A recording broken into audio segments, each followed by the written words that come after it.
Hi, I'm Tom Gallagher. This is my FMP blog. Thanks very much, Steve Dawkins, for allowing me to do it this way. It is very much appreciated. I'm going to be looking off to the side as I've got a few notes and stuff to refer to. The original film was called Project Paradox, and the idea was that it's like Doctor Who meets Quantum Leap. It's kind of modern. We don't really go too far into the future or the past. It's very recognisable, but it's just far enough to affect someone's life. And I think the furthest we go is to the future bit, where there is an apocalyptic future, which is as far as we go into the real sci-fi apocalyptic future. But mostly it's like a few years around a certain date, and it's that way we can save quite a bit of money on our budget, which cost us quite a lot of money, I'll be honest with you. Obviously the plan was to make it a 45-minute short film. I've attached the script onto my blog. There should be a link below here somewhere.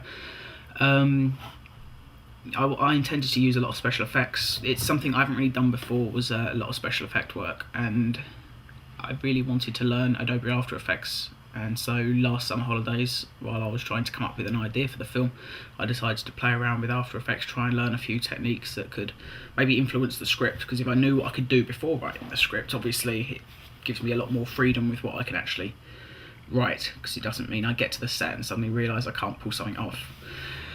Obviously we hired a lead. We decided one of the first things to do was to hire our lead actor, maybe a bit hastily, but we did do it. And we hired George McCluskey, and he came down, and we seemed to work pretty well with him, at least for the first few weeks. But I won't go into that, because I think it's best to leave personal matters between personal people.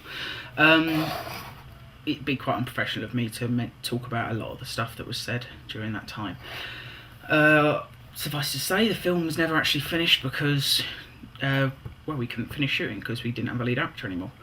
A lot of stuff went wrong during the progress of this film. One of the key things that obviously springs to mind is I'm now suffering very heavily from depression.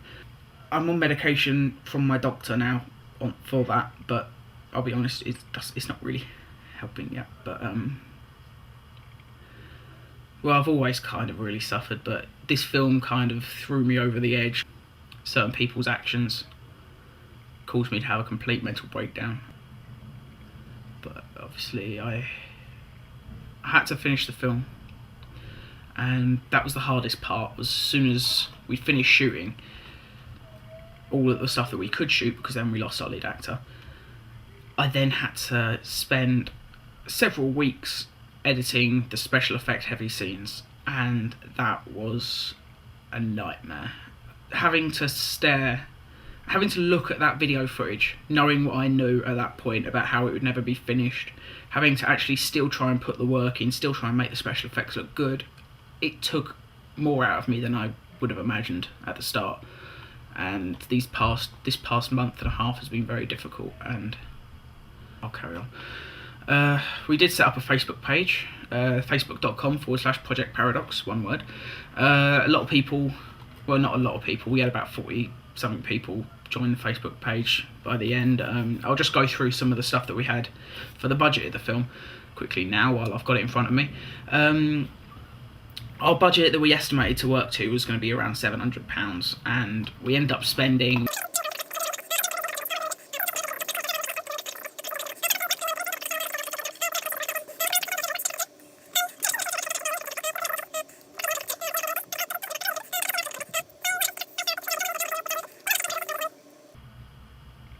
came to about it came to a lot, let's say that. So yeah, Doctor Who and Quantum Leap were obviously my two main focuses with this. I love Doctor Who, I love the way they use time travel in it, and Quantum Leap is really the basis for the whole thing. It's the idea of a guy having to go back in time to fix mistakes, to put the future right. Course correcting the future, I like to say. So I did a bunch of special effects tests. They're all on my YouTube account, which is youtube.com/SnootyBoochies. I'll put a link in the thing below, so you can check out my channel, and I'll post links to the individual videos below here as well. So yeah, the first few days of shooting went really, really well, I thought. There were a few things that came to my attention later that I hadn't actually picked up on the day, but apparently later had been picked up on by others. I won't go into those now, as again, it was a cause of much anguish. You understand there's certain things that I could speak about now, or I could write about in a blog, but although it would be good reflection and critical analysis, it wouldn't be professional of me to do that, because I'd be talking about people who work in the industry, I'd be talking about myself, I'd be talking about Matt, and giving all our shortcommings, and basically all the problems that this film had. If I was to go into detail about exactly why it went wrong, yeah, it could get pretty bad, and I don't really want to. I don't want to do that. I don't want to be that guy.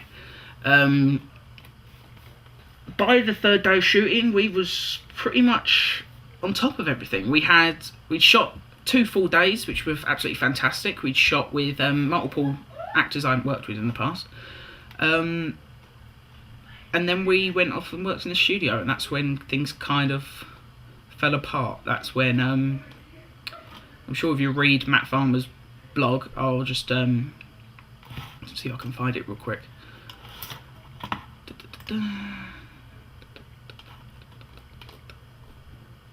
Here it is. Let's find the bit I'm talking about.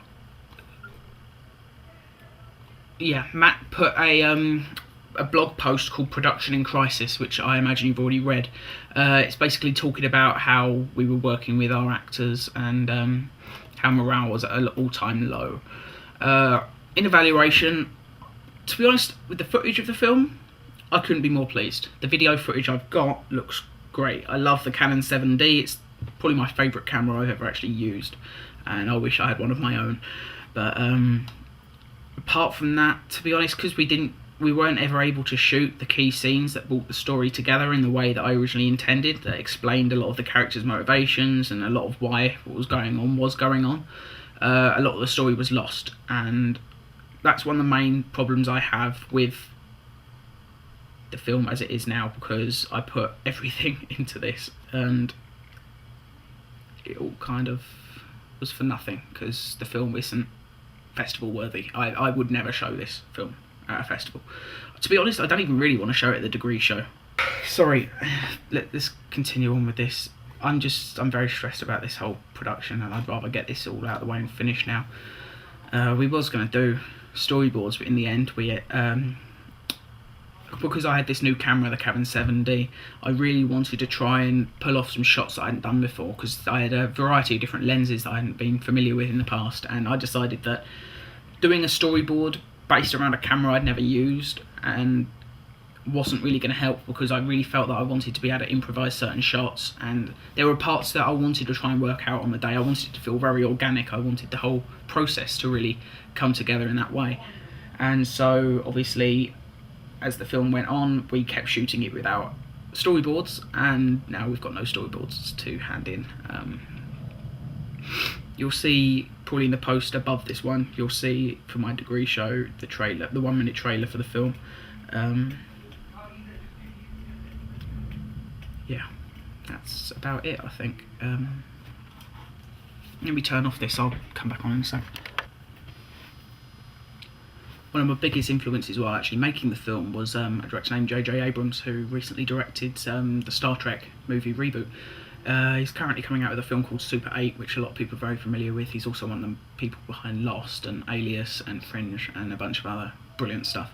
J.J. Abrams is one of my favourite filmmakers of the moment, and I wanted to really try and emulate some of his style with this film, particularly with lens flares. J.J. Abrams is notorious for using a lot of lens flares, so I wanted to make sure that I used plenty in my film as well, and I ended up using the lens flares actually as special effects in a way, so it actually served 2 purposes. They were there to make it look pretty, but also because I needed something to hide certain special effect areas, like certain shots in the green screen scenes. The green screen was a little bit rougher than perhaps I would have liked, so I stuck in a lens flare and made it all bright and nice, and you couldn't tell, and it looked good. It actually looked good in the end, so I was very pleased with that.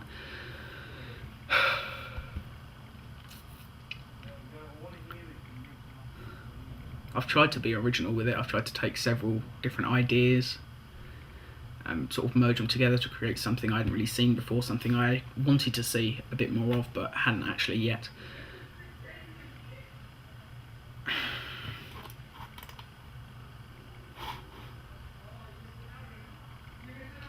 I hope this is enough to get me to pass, because I really run out of things to say.